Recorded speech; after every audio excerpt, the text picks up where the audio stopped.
Ele é um empreendedor com mais de uma década de experiência na economia criativa e modelagem de negócios impulsionados pela tecnologia, a Gig Economy. Especialista em transformar ideias em negócios lucrativos e escaláveis, já lançou mais de 500 SaaS. Caralho, o cara é monstro mesmo, hein? Esse bicho tem vida não, por certeza. A Netflix dele ele nem paga mais, ele não precisa assistir.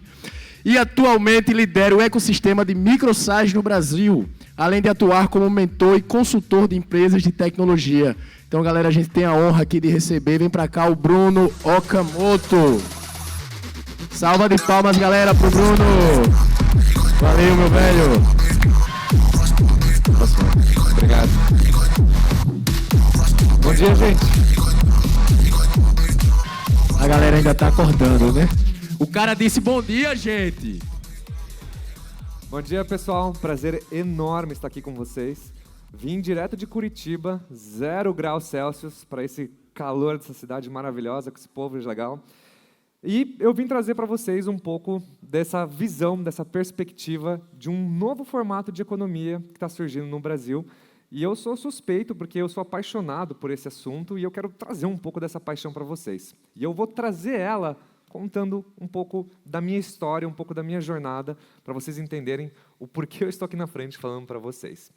Tudo começou lá atrás, quando eu descobri que eu era um nerd. E eu sempre soube que eu era um nerd, mas eu não era aquele nerd de escola, de ser inteligente. Eu era um nerd porque eu era apaixonado por tecnologia, apaixonado por construir coisas, pela curiosidade, por estar sempre buscando o novo. E desde muito cedo eu ia testando coisas, e eu não sabia que isso tinha um nome. Até que um dia eu descobri um conceito que explodiu a minha cabeça, e esse conceito se chama startup. Em 2012, não sei se vocês lembram, muito tempo atrás, mas em 2012, cara, a tecnologia ainda era primitiva. Para você construir uma empresa de tecnologia, você tinha que contratar uma software house e gastar 30, 40 mil reais, porque eu não sou desenvolvedor, né? E para você aprender a desenvolver naquela época, era muito complexo. E depois dos seus 20 e poucos anos, você já não tem mais tanto saco para aprender coisas complexas novas, né? E aí, eu comecei a construir uma empresa em 2012, que era uma... A minha ideia era muito besta, né? Eu tive uma ideia de construir um sistema que as pessoas pudessem apostar jogos da Mega Sena e receber esses jogos em casa. Só que aí eu fui lá e gastei todo o meu dinheiro que eu guardei na faculdade em desenvolver esse sistema com uma software house, que atrasou mais de 6 meses o meu projeto, e quando eu lancei esse projeto, eu descobri que ninguém queria comprar ele, porque a ideia era ridícula. E aí você aprende, né, que no final do dia não se trata sobre ideias, mas sobre soluções que resolvem problemas. E aí eu tive uma ideia, uma segunda ideia, mas dessa vez pensando na solução e não no problema, e eu fundei a IONerd. A IONerd é um marketplace que ele conectava técnicos de informática com mães e avós. Então, quando eu via a minha avó ela chegava para mim e falava assim: Netinho, Netinho, você que é nerd, você entende como conectar o meu computador na impressora? Posso que muita gente já passou por isso aqui. E eu ia lá e ajudava a minha avó, porque eu adorava ajudar a minha avó. E minha avó, ela fazia parte de uma geração que ela já tinha um poder de aquisição. Ela já construiu a carreira dela, ganhou uma grana, assim como a minha mãe também já tinha. E aí eu pensei, cara, eu vou montar uma plataforma para conectar nerds que nem eu com mães e avós. E aí eu fui na minha faculdade e chegava para meus colegas e falava assim: você manja de formatar um computador? Você manja de hardware? Dele, manjo. Falei, quer ganhar cenzão, cara? Porra, tomar uma cerveja? Claro. E aí o pessoal pegava e ajudava. E eu comecei montando um site no WordPress, e nesse site eu colocava um monte de serviços com um linguajar que minha avó podia validar ele. Então, de vez eu colocar lá, formatar computador, eu colocava assim: consertar o meu computador lento. Meu computador está travando, R$150. Minha internet fica caindo, R$60. E eu criei um cardápio de serviços com uma linguagem neutra, que a minha avó pudesse comprar. E aí eu cheguei e comecei naquele clássica jornada de empreendedor. Chegava, comecei a bater na porta de um monte de investidor e falei: investidores, olha só, eu construí uma plataforma que eu resolvo problemas de técnicos de informática. Eu crio oportunidades para esses caras e para as pessoas eu resolvo o problema delas no conforto da casa delas. E aí os caras falavam: interessante, eu acho legal. E aí eu recebi o meu primeiro investimento e a gente começou a nossa jornada de empreendedorismo. E nessa jornada, a gente foi passando por vários ciclos. Nós montamos uma empresa e em 2015 a gente captou a nossa primeira rodada de investimento. E, cara, é muito legal você começar uma empresa com dinheiro no bolso, naquela época. Mas no primeiro ano, eu gastei 150 mil reais em presunções que eu tinha de negócios e hipóteses, e eu torrei todo o dinheiro errado. E eu ainda tinha 2 sócios que olharam para mim e falaram, brother, não vai dar certo, falou. E aí os caras foram embora e eu fiquei sozinho com uma empresa semi-falida. E aí a gente começou a se reerguer o negócio e aí eu passei 1 ano tentando vender para pessoa física e eu cheguei à conclusão que vender serviços de informática para mães e avós não fazia sentido. E não fazia sentido não por causa do modelo de negócio, mas porque eu errei uma coisa que não tem como a gente administrar, que é o timing do mercado. É o fator cultural. As pessoas, em 2014, 2015, o Uber no Brasil, ele mal estava operando. O Airbnb era muito novo no Brasil. Ou seja, as pessoas não tinham elas tinham receio de receber as pessoas desconhecidas em casa. Então, o fator cultural era uma barreira gigantesca para o meu negócio funcionar. E aí, cara, não dava certo. E eu falei assim, sabe o quê? Eu vou tentar vender para empresas. Mas sabe o quê? Eu vou sair de Curitiba, porque eu acho que o problema é os curitibanos. Curitibano é muito fechado, uma cidade meio conservadora. Eu falei, cara, eu vou para São Paulo, vou alugar um Airbnb, vou morar em um lugar, eu vou mapear num raio de 2 km todos os estabelecimentos comerciais que tem perto da minha casa, e se em 3 meses eu não pagar a droga da fatura do cartão de crédito desse Airbnb, eu fecho definitivamente a empresa. Porque, cara, não dá para a gente ficar numa jornada insistindo no erro. E aí a gente foi lá e começou a ir em todos os estabelecimentos em volta. Restaurantes, lojas, franquias de inglês. E a gente chegava para as pessoas e falava assim, vocês têm algum problema de informática aí? Computador, internet, dos caras. Mas quem é você, cara? E na época, a gente já tinha saído em umas revistas, já tinha algumas coisinhas legais, a gente falava assim, olha aqui, ó, já saí na Globo. Os caras, na Globo? Então, beleza, ó. Aqui, nossa internet não funciona muito bem, nosso computador não funciona muito bem. E aí os caras falavam assim, eu legal, eu consigo arrumar. E aí eu ia lá, tirava um monte de foto e tal, e eu pegava um grupinho de WhatsApp e falava para os caras, quanto que vocês cobram para arrumar isso aqui? A gente cobra 2 mil. Eu chegava para os caras, fazia uma puta de uma apresentação bonita e falava assim, 4 mil para vocês, tá? Tá barato porque a gente está testando um produto novo aqui. E fazendo isso, em 1 ano, a gente faturou R$500 mil. Perdi 3 quilos andando na rua, em todos os estabelecimentos comerciais. Mas aprendi uma coisa muito importante. Aprendi o poder de você validar uma ideia alinhado a resolver um problema, alinhado a ganhar dinheiro. Porque no final do dia, quando você constrói uma empresa, a tecnologia ela é só um meio para um fim. A tecnologia ela serve para você automatizar processos e para você escalar um negócio. Mas no final do dia, o único trabalho que eu tinha que fazer, independente de ter tecnologia, de ser um marketplace, de ser um Uber, de usar qualquer palavra sexy, minha única missão era consertar computadores. E eu consertava computadores com muita excelência. Mas, em 2017, a gente chegou à conclusão que atender pequenas empresas não fazia sentido. Porque as pequenas empresas, elas olhavam para a gente e falavam assim, é legal ter vocês consertando meu computador, mas o sobrinho do meu funcionário cobra mais barato, cobra R$300, e vocês estão me cobrando 600? E aí, quando eu percebi isso, eu falei assim, nossa, a minha solução ela não é uma solução necessária, ela só é uma solução legal, é uma solução legal de ter. E aí, quando eu compito com uma solução legal de ter, eu passo a ser uma coisa descartável. Então, se o boleto vem R$50 mais caro no mês, o cliente cancela, porque o problema é preço. E quando você é uma empresa que você briga por preço, talvez não faça tanto sentido. Porque talvez você vai estar concorrendo com empresas que tenham muito mais dinheiro que você, que conseguem baixar muito mais o preço que você. E aí a gente decidiu fechar a nossa empresa. E na época eu tinha 8 ou 9 pessoas, eu desliguei metade do time e a gente ficou com 3 pessoas na nossa equipe. E a gente teve uma ideia. A gente falou assim, cara, vamos vender para grandes empresas que são concorrentes nossos. E a gente chegou para uma empresa muito grande que tinha, acho que 200 ou 300 funcionários de técnicos de informática. A gente falou para eles assim, como que vocês administram essas 300 pessoas e atendem seus clientes? É muito difícil, a gente tem uma equipe de 15 pessoas, a gente tem um custo de R$100 mil por mês só para gerir esses fornecedores, a gente tem muita nota fiscal, muito processo. E eu falei para eles, olha, e se eu entregar para vocês 8 mil técnicos, 10 mil técnicos no país inteiro, com uma nota fiscal, um boleto, e você não tem que se preocupar com nada, deixa que eu cuido disso. O cara falou, duvido. Eu falei, me dá um serviço, me dá um projeto. E aí o cara me deu a Via Varejo. Eu não sei se vocês conhecem a Via Varejo, mas a Via Varejo tem hoje umas 1.600, 1.700 lojas no Brasil. Em 6 meses, a gente faturou R$1,5 milhão com 4 pessoas na equipe, com uma margem de 60%. E aí você aprende o poder de que o mesmo projeto que era de 2014 continua o mesmo projeto em 2018, mas a gente teve que passar por 4 anos de ciclo testando públicos, canais, modelos de negócios, para a gente entender a nossa real proposta de valor e como a gente gerava valor a ponto de ganhar o suficiente para construir uma empresa. E aí, desde então, a gente começou a crescer, e aí a gente passou por todo o ciclo do empreendedorismo.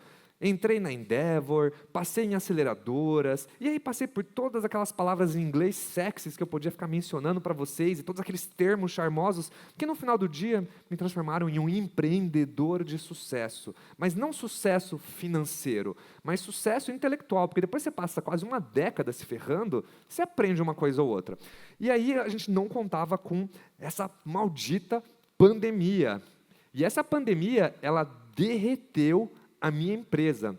Eu passei 8 anos construindo a minha empresa e em 2020, em março de 2020, 2 meses depois que eu tinha virado pai de um filho de 3 meses em casa, eu escuto no jornal aquela palavra que assusta muita gente até hoje, chamada lockdown.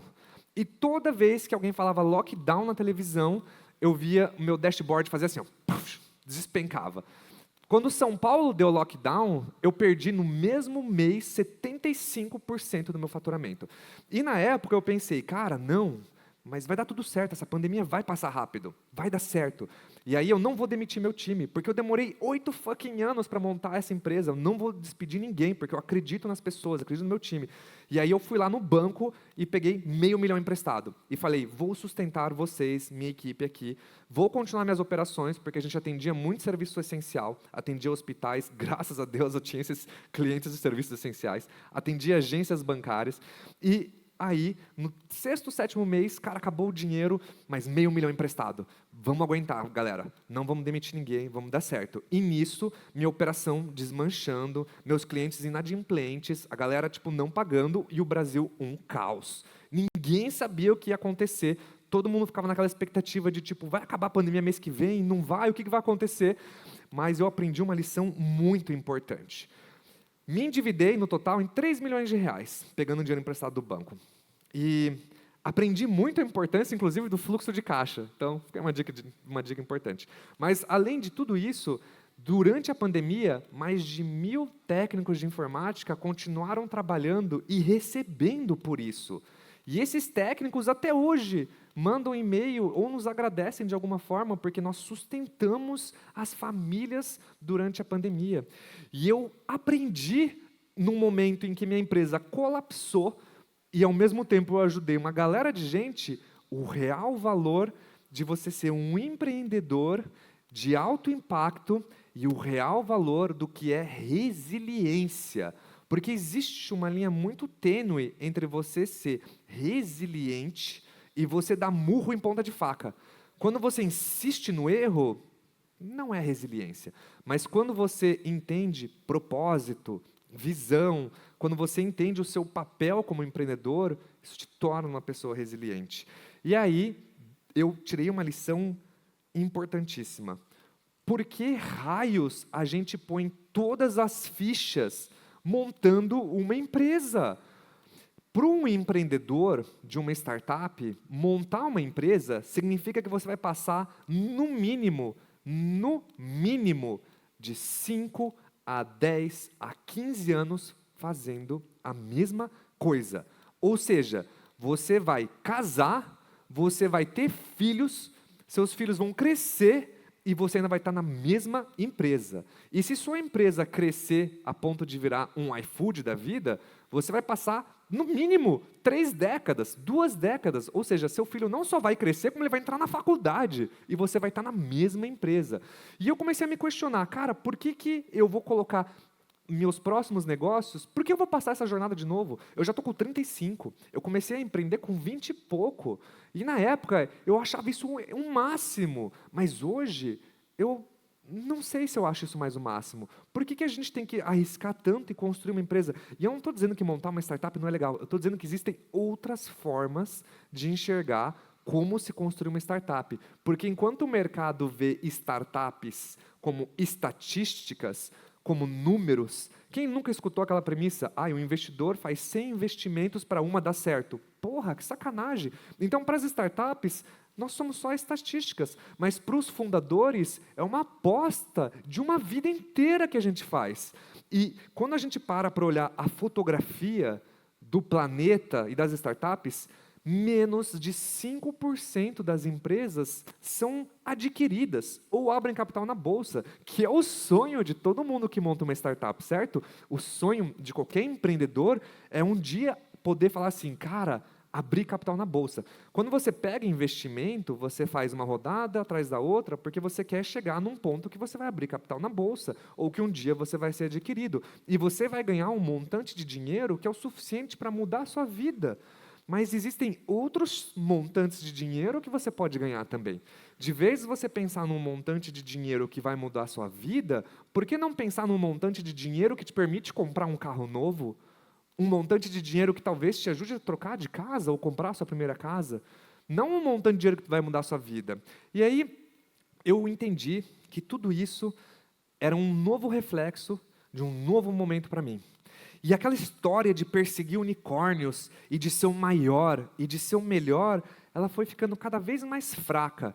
Porque quando você vai acumulando experiência, e eu digo experiência é se ferrando, você começa a se questionar se essa história de construir unicórnios e grandes empresas e virar o melhor do mercado faz sentido. Porque, cara, dentro dessa sala aqui, se todos vocês hoje montassem uma startup, talvez 4, 5% de vocês fossem ter sucesso e ganhar alguma coisa. Então, por que a gente não olha essa estatística e a gente pensa em algo mais simples? E aí, nós estamos vivendo num momento que vários empreendedores estão se questionando a mesma reflexão que eu trago para vocês aqui.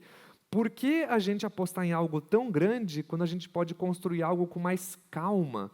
Por que largar o emprego e buscar incansavelmente investidores quando você pode construir um negócio paralelo ao seu emprego? Por que você arriscar e perseguir um sonho quando você pode construir um negocinho rentável paralelo, como uma atividade paralela? E para mim, isso tem um nome. Esse movimento que nós estamos construindo, que nós estamos vivenciando agora, e que muitos de vocês talvez se identifiquem, é um movimento que nós estamos chamando de a nova economia do micro-SaaS. E é um movimento onde a gente busca construir negócios com calma e não cair nesse hype, nessa adrenalina, sem unicórnios, sem glamour, sem essa busca incessante de ser o melhor ou de ser o maior, mas de construir uma empresa que resolve um problema para as pessoas de fato e que você ganha o suficiente para começar trocando de carro, de casa e, quem sabe, se você fizer um bom trabalho, para mudar a sua vida. A minha tese, ela é muito simples. Quando você junta paixão, habilidade e propósito, você constrói qualquer coisa. Então não importa se vocês são desenvolvedores, ou se você manja de marketing, ou se você é designer. Porque quando você sente tesão em fazer alguma coisa, então se você acha um problema e você tem muito tesão nesse problema, você se foca em ser um especialista em resolver esse problema. Porque soluções mudam de forma o tempo inteiro. A solução que você constrói hoje, talvez ela resolva um problema hoje, mas se o problema muda de forma, o problema vai vai continuar, mas a solução ela não vai continuar. E vocês precisam sempre se adaptar a soluções para os problemas. Então, quando você junta esses três, você consegue construir qualquer negócio. E aí eu falei assim, sabe o quê? De vez eu montar uma empresa que fatura 1 milhão por mês, eu vou montar 20 empresas de 50 mil, porque eu vou mostrar que é possível você montar um portfólio de pequenas apostas. E hoje, até agora, eu consegui montar 3 empresas. E ainda tenho mais 4 anos para atingir essa minha meta. Então, o que é esse crescimento? Quando a gente monta uma empresa, uma startup, a gente se foca no crescimento do mercado, do negócio. Mas quando você monta o seu portfólio de pequenas apostas em paralelo, você se foca no seu crescimento pessoal e profissional. Mas do que raios, então, é um micro-SaaS? Micro-SaaS são pequenos softwares que resolvem uma ou duas coisas muito bem para um nicho específico com uma equipe enxuta. E no final do dia, um micro-SaaS, ele é a mesma coisa que um SaaS, que uma startup. E eu escuto direto as pessoas comparando, falando assim, mas eu sou um grande SaaS. Cara, para de falar asneira, não tem isso. Um micro-SaaS, um SaaS e uma startup, todo mundo começa pelo mesmo lugar. Todo mundo começa construindo um pequeno protótipo para resolver um pequeno problema para alguém. A diferença é que um micro-SaaS está muito atrelado ao que a gente chama de lifestyle business, que é um estilo de vida. Então, quando você constrói um micro-SaaS, você está construindo um pequeno produtinho, um pequeno software que vai resolver um problema específico de alguém e que você quer que ele seja pequeno. E não que ele é pequeno porque ele tem um nicho, mas porque você escolheu que assim seja. Quando você monta um micro-SaaS, pode ser um plugin de WordPress, pode ser uma extensão do Chrome, pode ser um pequeno software que ele faz uma coisa ridícula. Ele faz uma conta, ele é uma calculadora, ele converte alguma coisa, mas ele resolve um problema para alguém. E um micro-SaaS, você constrói ele e ele vai te trazer um crescimento que ele vai além do financeiro.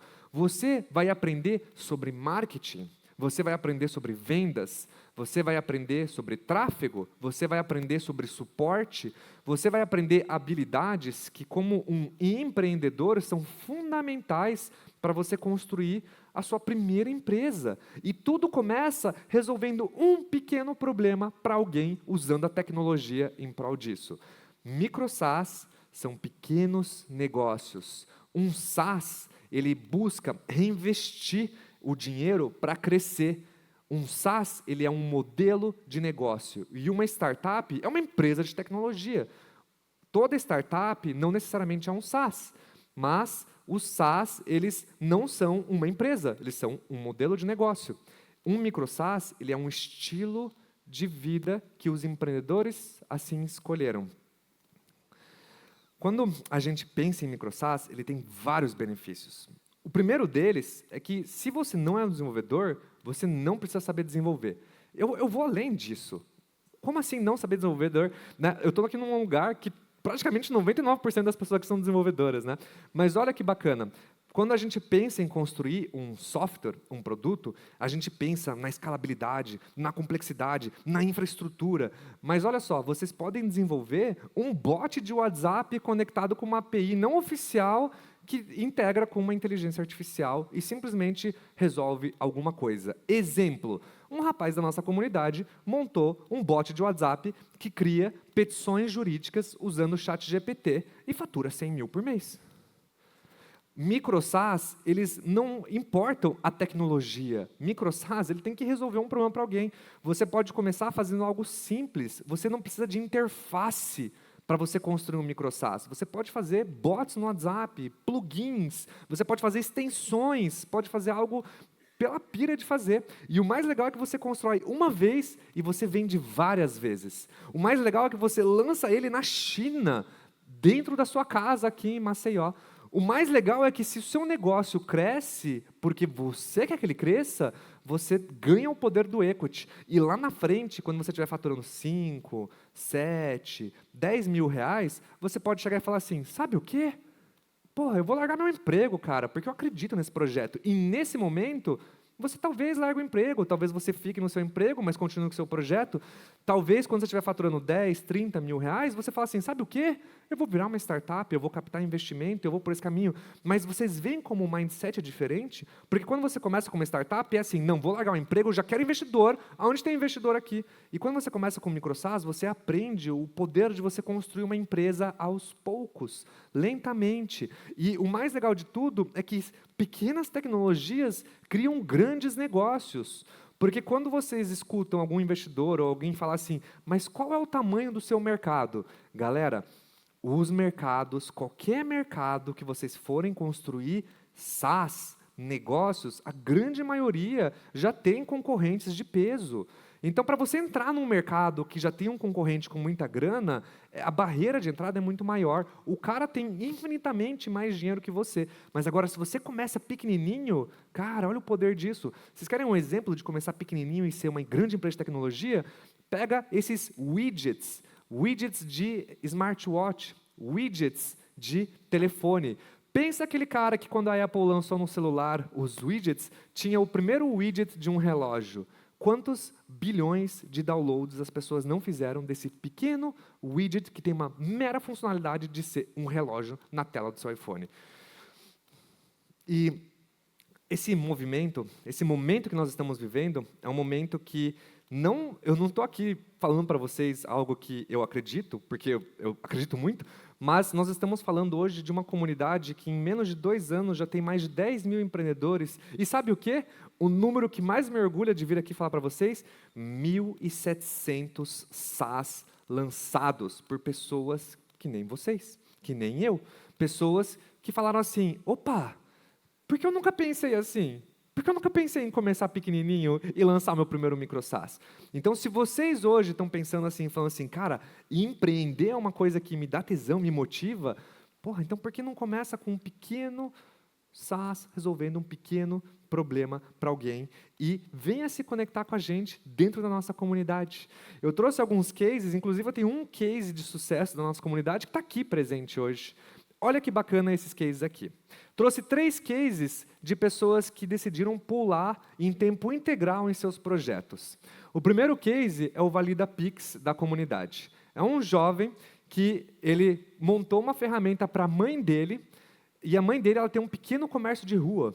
Pessoa super simples, comércio que vende bebidas e comidinhas de rua, e ela não conseguia receber a confirmação dos Pix, e ela caía em muito golpe. Chegava as pessoas e falavam, fiz o Pix, e era um comprovante de uma outra transação, e ela perdia dinheiro. E ele chegou e falou assim, sabe o quê? Eu vou resolver aqui um sisteminha, que quando alguém pagar, você vai receber uma notificação no seu browser.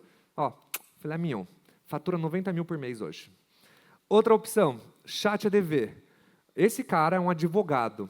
Pegou uma ferramenta simples, N8N, automação de processos, abriu o YouTube e falou assim, como montar workflows no N8N. Um advogado. Passou lá 3 noites varando, montou um fluxo dele, botou o ChatADV, a API do ChatGPT lá, montou um prompt de como criar petições e ele começou a fazer isso. Foi num evento de advogados que estava rolando em Brasília, imprimiu 1000 panfletos falando assim, inteligência artificial para advogados. Saiu distribuindo do evento. Saiu do evento com 14 clientes. 1 ano depois, tem uma empresa com 10 funcionários que fatura 110 mil por mês. ChatADV. Detalhe, continua sendo um bot de WhatsApp integrado ao ChatGPT. Voicify. Cara, esse aqui é excelente. 23 anos de idade, nunca nem tinha ouvido falar do termo SaaS. Um dia ele viu um vídeo meu do YouTube e falou, SaaS, micro SaaS, oxi, que coisa louca é essa? Foi lá e falou assim, pô, legal, entendi, dá para fazer uma coisa pequena, enxuta. Ele resolveu, ele teve uma ideia, ele olhou lá fora e falou assim, sabe uma coisa que está bombando lá fora? Canais dark. Canais dark são esses canais do YouTube, sem rosto, onde as pessoas estão usando a inteligência artificial para produzir vídeos e narrações e crescer views e ganhar através de AdSense. Isso está bombando lá fora. E ele falou assim, quais são as ferramentas que fazem isso? E ele descobriu várias ferramentas lá fora. Ele achou um desenvolvedor de no-code que fez um MVP para ele usando uma API da Open Labs lá de fora, que faz narragem e dublação. Então, ele pegou uma API pronta, pegou o Bubble, montou uma interface no Bubble, colocou nessa API, Em 7 meses, o negócio dele bateu 250 mil de faturamento mensal. O cara trabalha da roça. Eu faço ligação com ele, dá para ver as vaquinhas lá no fundo do quintal dele. Então, a moral da história é que mesmo que você ainda não tenha muita clareza do que você está construindo, como está construindo, mas você tem clareza de que você está resolvendo um problema, cara, céu é o limite. E aí, nós temos aqui 2 exemplos, e um deles está aqui. 2 deles estão aqui, na verdade. O My Group Metrics é o meu micro SaaS, e olha só qual que foi a minha ideia. Olha que simples. Eu tenho uma comunidade no Telegram. Foi quando eu comecei a minha comunidade. Quando ela bateu 1.800 pessoas, eu cheguei à conclusão que quanto mais crescia meu negócio, mais crescia os grupos, menos as pessoas engajavam, porque ninguém conseguia ler 2.000 mensagens num dia. E aí eu resolvi montar um bot de Telegram, que ele ficava no grupo, pegando todas as mensagens o dia inteiro, jogava num banco, eu pegava o chat GPT, resumia aquele banco, e eu pegava pelo bot e mandava no grupo um resumo, falando assim, gente, eis o que aconteceu no grupo hoje. Tal, assuntos foram falados, fulano falou de tal coisa, blá, blá, blá. Esse meu bot viralizou e ele foi para 300 grupos em um mês. E hoje ele é um projetinho que ele me rende meus 4, 5 mil por mês, e eu trabalho 2 horas por semana nele. Esse é um projeto, um exemplo clássico de um micro SaaS, que você pode construir em paralelo a uma atividade principal e ter uma renda paralela que te gera algo. Eu poderia falar assim, cara, sabe o quê? Eu vou acelerar isso, vou botar um desenvolvedor, vou crescer time, vai se tornar um negócio, eu posso até pular full time nele, mas eu decidi que ele vai ser um projeto paralelo e que ele vai me gerar uma renda extra, e está tudo bem, porque foi uma opção minha. Nós temos aqui hoje, aqui dentro também, o meu James, que é um projeto que fatura mais de R$ 1 milhão por ano, enquanto o empreendedor não está full time na empresa. Pensa, o cara trabalha o dia inteiro e ainda tem um projeto que rende para ele uma renda de R$ 1 milhão mais ao ano. Esse é o poder das pequenas apostas. Vocês podem construir grandes negócios a partir de pequenas tecnologias. O segredo está em virar a chave, está no mindset, está em entender que vocês não precisam buscar o grande, o melhor, o mais escalável. Vocês só precisam começar. Resolver um problema muito bem resolvido para um grupo de pessoas específico. E não importa se esse grupo é pequeno, se esse grupo é grande, não importa se essa sua solução ela é maravilhosa. O que importa é que tem grupos de pessoas com problemas. E sabe por onde vocês podem começar? Resolvendo problemas para vocês. Para e pensa. Vamos supor que você assista vídeos do YouTube, e aí você fala, cara, esse algoritmo do YouTube me incomoda muito, porque eu quero assistir vídeos de temas diferentes, ele fica me sugerindo uma salada de fruta. E aí você monta 3 canais diferentes, 3 contas do YouTube, uma para cada propósito. Tem gente que faz isso e tem um problema, que ele quer, às vezes, transferir alguns tipos de conteúdos para um canal para o outro, e ele vai lá e monta uma extensão do Chrome para resolver o problema dele. E esse rapaz hoje fatura $2 mil por mês, com pessoas que têm o mesmo problema de transferir conteúdo de uma conta para outra, do YouTube. Então, se vocês têm um problema, começa a partir daí. Isso tem até um nome, se chama coçando a própria coceira. Então, cara, no pior cenário de todos, se vocês resolverem um problema de vocês, da hora. E vocês não podem resolver o problema de vocês e ainda ganhar uma grana com isso. Da hora em dobro. Esse é o poder das pequenas apostas. O ecossistema no Brasil de micro SaaS vai crescer muito. Nós estamos no início de um movimento grandioso, porque é muito mais simples você começar pensando simples e pensando pequeno do que você pensar em construir um grande e o melhor e um unicórnio. E hoje nós temos já um monte de desenvolvedor fazendo parcerias com influenciadores, por exemplo. Porque quando você junta o poder do canal de distribuição, a audiência, com tecnologia, meu amigo, vocês têm uma arma incrível na mão. Se vocês, desenvolvedores, aprendem o conceito de micro SaaS e entendem como começar um micro SaaS, e vocês conhecem algum influenciador, ou vocês têm a cara de pau de sair abordando influenciadores de nichos que vocês admiram no Instagram, vocês podem montar micro SaaS para resolver os problemas desses influenciadores e criar grandes negócios. E eu tenho centenas de cases na comunidade disso. Nós temos hoje empresas de M&A, que significa compra e venda de empresas de software, nascendo só para comprar e vender micro-SaaS. Nós temos fundos de investimento pensando assim, cara, de vez eu ficar apostando 10 milhões em grandes empresas, como que eu aposto 10 mil reais num pequeno empreendedor?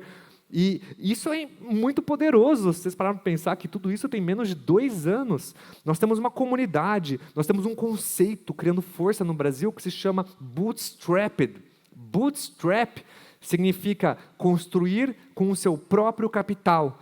Você ser um empreendedor bootstrapped significa que você é um empreendedor raiz. Um empreendedor que constrói sem depender de investidor, sem depender de investimento. E existe uma nova leva de empreendedores indo por esse caminho. Falando assim, cara, quero ser bootstrap.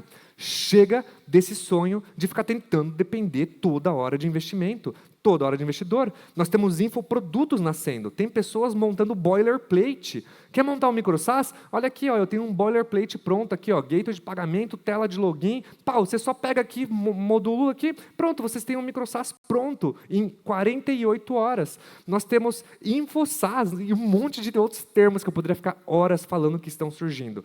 Tudo isso é uma nova forma da gente enxergar. E nós estamos vivendo hoje o melhor momento da história, da tecnologia, para se empreender. Se você hoje pensa em empreender, saiba que agora é o melhor momento. O ponto da tecnologia hoje está tão avançado que vocês conseguem construir qualquer coisa rápido. Mas eu dou uma dica para vocês, uma dica de experiência própria. Só compensa construir um software se você consegue fazer isso em menos de 2 semanas. Se vocês acharem um problema para resolver e passarem mais de 1 mês construindo um produto, você começou errado. Volte 2 casas, comece de novo. Um produto só compensa ser construído quando você fizer isso em 2 semanas, e você tem que fazer para validar isso rápido, porque o foco não é o produto, o foco é o problema, sempre o problema. Se você hoje tem algum tipo de preconceito contra no-code, sabe o quê? Te desafio. Construa então o seu primeiro micro-SaaS em no-code. Sabe por quê? Só para você aprender, só para você ver. O que vai acontecer? No pior cenário, você vai olhar e falar assim, tá bom, é uma bosta ainda. Mesmo assim, eu mantenho minha opinião. Mas você foi lá e testou e descobriu. Se você quer aprender sobre IA, monta um micro-SaaS só para aprender sobre IA. Porque esse é o crescimento pessoal e profissional. Você não precisa fazer para ganhar dinheiro. Você pode fazer para você aprender coisas novas. Você pode aprender sobre tecnologias novas, frameworks novos, sobre linguagens novas e construir uma solução pela experiência de aprender e talvez ganhar um dinheirinho e resolver um problema para alguém. Sem contar que hoje, com o conteúdo disponível na internet, gente, não falta informação para fazer, falta só ação. Ação é ir lá e fazer, mas o foco está sempre no problema e não na solução. Então, se um dia vocês pensarem, eu tive uma ideia de construir tal coisa, para e pensa, mas isso resolve que problema e para quem? E se você não souber a resposta, talvez você deva avaliar se vale a pena fazer ou não. Para vocês construírem um micro-SaaS, vocês têm que saber 4 pilares únicos para vocês montarem uma empresa. São 4 coisas, e eu vou te falar. Modelo de negócio é sempre o último. Então, quando vocês montam um MVP, um produto mínimo viável, e vocês não sabem quem é o público de vocês, sabe o que vai acontecer? Vocês vão lançar o produto de vocês na rua. E aí as pessoas não vão comprar. E aí vocês vão falar, falta funcionalidade. É porque o gateway de pagamento não tem Pix. É porque esse modelo aqui de freemium não funciona. Talvez eu tenha que colocar um trial. É porque eu acho que eu tenho que pedir cartão. Você entendeu? E vocês vão sempre ficar achando que o problema está no produto. E o problema não está no produto. O problema está porque você não sabe quem é o seu público. E seu público, ele olha seu produto e ele não sabe qual que é o valor que você gera para ele. Proposta de valor não é funcionalidade, não é preço. Se vocês falarem assim, eu vou montar um micro-SaaS porque eu vou fazer uma cópia dessa ferramenta porque ela é mais barata. Eu vou fazer uma ferramenta mais barata, mais bonita e melhor. Não é proposta de valor.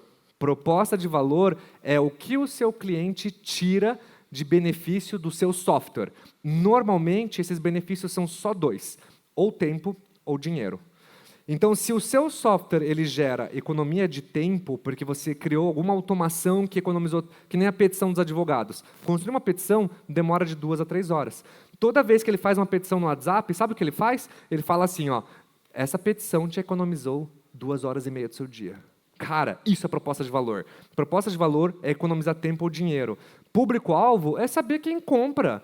Gente, pelo amor de Deus, se você vai ter uma ideia de um software, a primeira coisa que você tem que pensar é, beleza, se ele estivesse pronto hoje, como eu começo a vender? Se você não souber a resposta, eis um exercício para você fazer.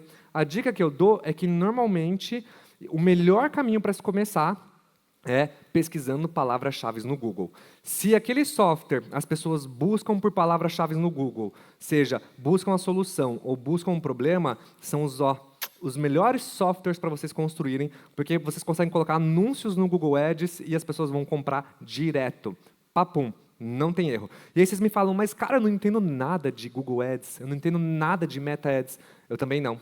Mas eu entendo que as empresas de tecnologia, a Meta e o Google, elas chegaram num ponto histórico que, se elas não melhorarem os algoritmos delas e a inteligência artificial para que as pessoas ganhem dinheiro com as campanhas, as pessoas não vão ter dinheiro para investir mais em ads. Então, hoje, a automação e as inteligências artificiais dessas empresas estão tão avançadas que você não precisa saber montar campanhas. Você só precisa começar e ela vai otimizando as campanhas para você com o tempo, porque ela entende que, se você ganhar dinheiro, você vai investir mais dinheiro e todo mundo vai ganhar dinheiro. Então, está mais simples de começar.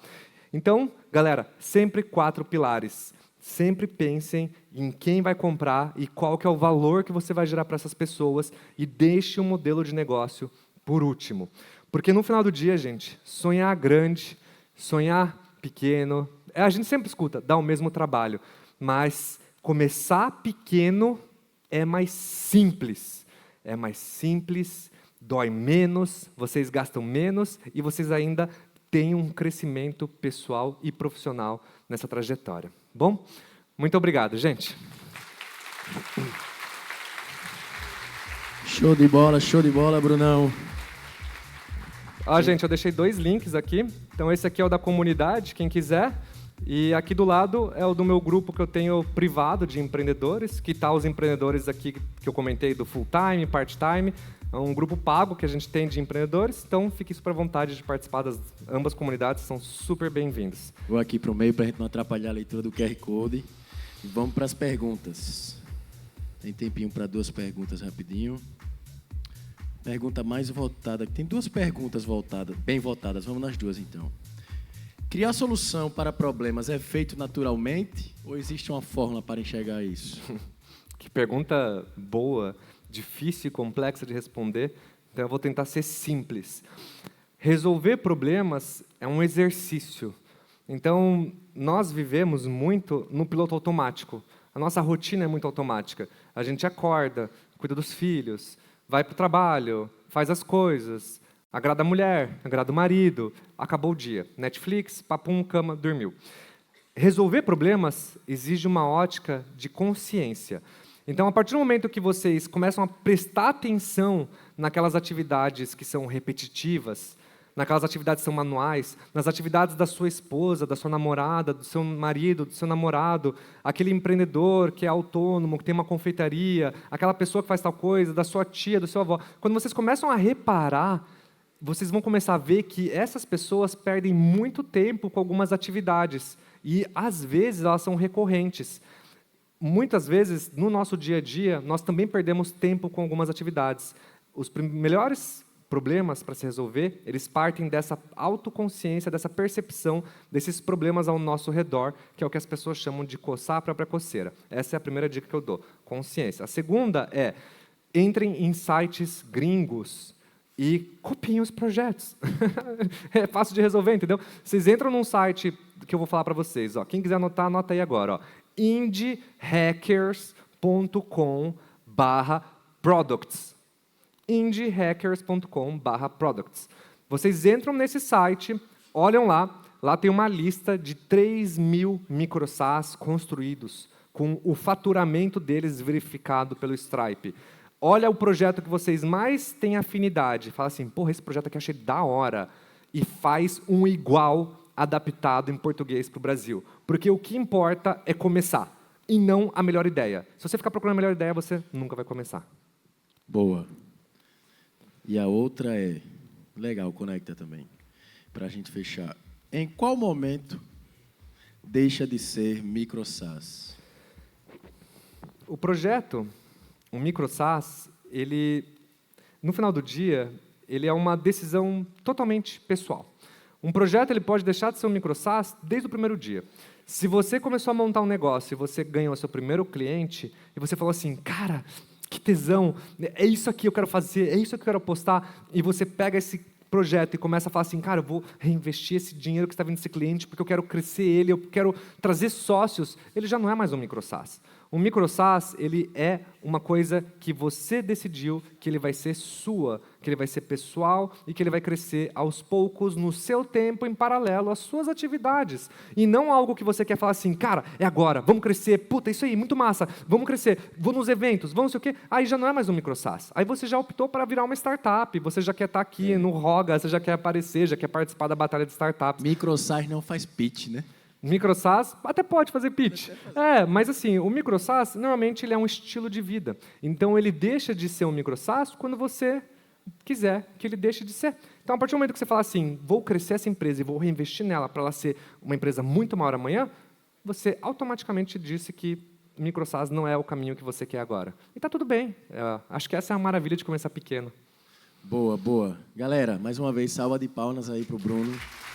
Tiveram várias perguntas lá, Bruno. Então, quem quiser conversar com o Bruno mais um pouco, vai estar por aí ainda hoje, Bruno? Oi? Você ainda vai estar por aqui hoje? Vou estar aqui o dia inteiro, gente. Pronto. Então, eu vi obrigado. Uma porrada de perguntas lá, foi uma das palestras que mais teve perguntas. Então, quem quiser conversar com o Bruno, ele vai estar por aí o dia todo. Aproveitem os que não conseguimos responder todas as perguntas.